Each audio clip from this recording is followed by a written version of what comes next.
ছাত্র জনতার আন্দোলনের শহীদদের আত্মত্যাগের কারণেই দেশ স্বৈরাচার মুক্ত হয়েছে বলে মন্তব্য করেছেন ডাক, টেলিযোগাযোগ ও তথ্য উপদেষ্টা নাহিদ ইসলাম।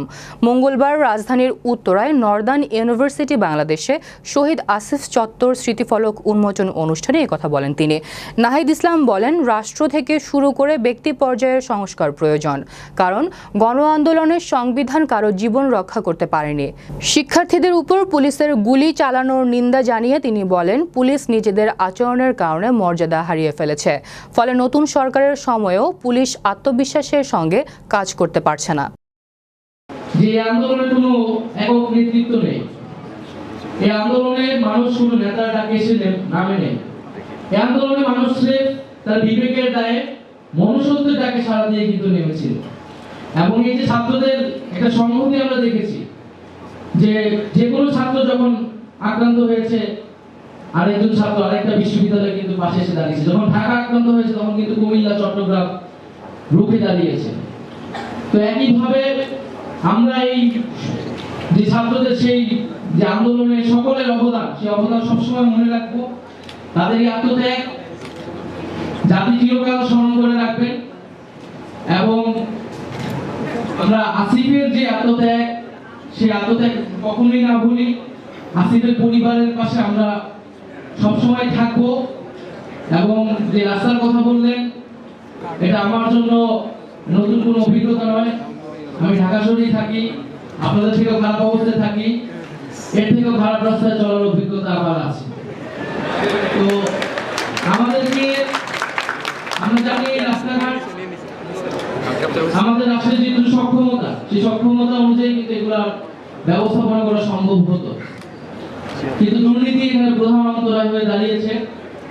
আমরা হয়তো দেখেছি বিগত সরকারের সময় কয়েকটি উন্নয়ন, মেট্রো রেল, পদ্মা সেতু, কয়েকটি উন্নয়নকে একটা প্রতীক হিসেবে, উন্নয়নের প্রতীক হিসেবে দাঁড় করিয়ে রেখেছে, কিন্তু বিভিন্ন খাতে চলেছে দুর্নীতি। ফলে আমাদের যে দৈনন্দিন জীবনে ব্যবহৃত রাস্তাঘাট, সেগুলো কিন্তু একটা বিশ্ববিদ্যালয়ে তার আশেপাশের রাস্তায় এরকম হইতে পারে। এটা থেকে বোঝা যায় যে এই রাষ্ট্রের ব্যবস্থাপনাটা আসলে কিরকম। ফলে অবশ্যই আমাদের সেই দুর্নীতির যে অন্তরায়, আমরা আশা করছি সেই অন্তরায়টি, সেই বাধাটি প্রাথমিকভাবে কেটে গেছে। এবং আমরা সামনের দিকে এই কাজগুলো আপনাদের যাতে কোনো ধরনের দুর্নীতি না হয় এবং আমরা যে নাগরিক সুবিধাগুলো, সেই সুবিধাগুলো নিশ্চিত করতে পারি। আরেকটি বিষয় বলে আমি আমার কথা শেষ করব। এই যে একটা অভ্যুত্থান হয়েছে, এই অভ্যুত্থানের স্পিরিটকে যাতে আমরা ধারণ করতে পারি। এবং আমরা একটা কথা কিন্তু আন্দোলনের সময় থেকে বলেছি যে ব্যক্তির বদল হলেই কিন্তু সমস্যা মিটবে না, ব্যবস্থার বদল ঘটাতে হবে। আজকে আমাদের পুরো সামগ্রিক আমাদের কিন্তু ব্যক্তির বদল হয়েছে।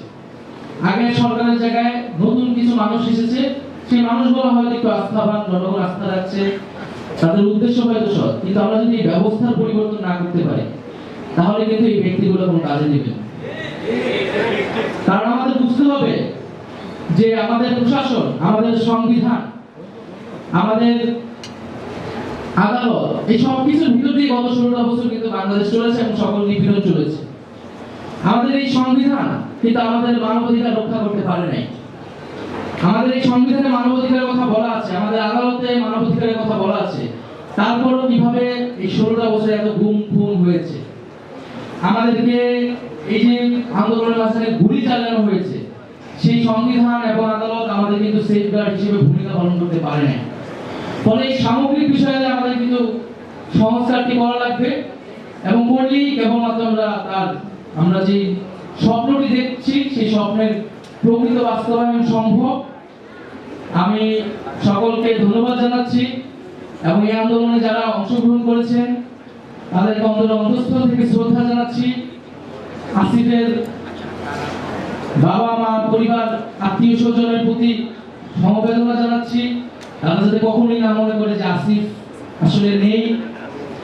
আসিফ চলে গিয়ে হাজারো আসিফ তৈরি হওয়ার অনুপ্রেরণা দিয়েছে এবং এই অনুপ্রেরণায় আমরা একটি নতুন বাংলাদেশ গড়ে তুলব, সেই আকাঙ্ক্ষা করছি। সবাইকে ধন্যবাদ।